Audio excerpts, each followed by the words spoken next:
सत्ताधाऱ्यांच्या साखर कारखान्यांना आता केंद्र सरकार त्यांच्यावर मेहरबान असल्याचं चित्र सध्या पाहायला मिळते। कारण राज्यातल्या 13 कारखान्यांच्या 1898 कोटींच्या कर्ज प्रस्तावांना मान्यता देण्यात आल्याची माहिती सूत्रांनी दिली।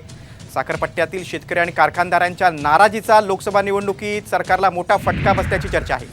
साखर कारखानदारांची नाराजी दूर करण्यासाठी आता कर्ज दिल्याची माहिती आहे। सहकार मंत्री दिलीप वळसे पाटलांच्या मंत्रिमंडळ उपसमितीने केवळ 13 कारखान्यांचे प्रस्ताव मान्य केले होते।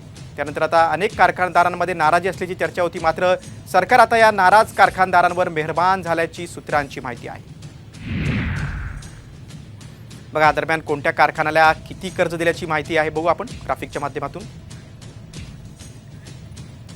पा सुंदरराव सोळंके बीडमधील साखर कारखाना आहे, 104 कोटी कर्ज मंजूर।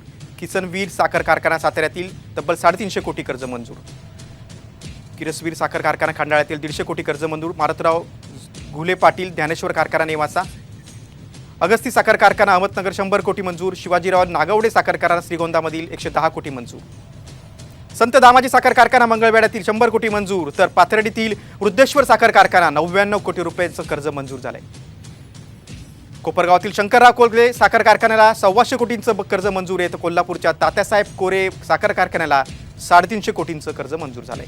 धाराशिवच्या विठ्ठलसाई साखर कारखाना 100 कोटींचं कर्ज मंजूर। तर भोरमधील राजगड साखर कारखाना जो थोपटेंचा आहे त्याला 80 कोटींचं कर्ज मंजूर।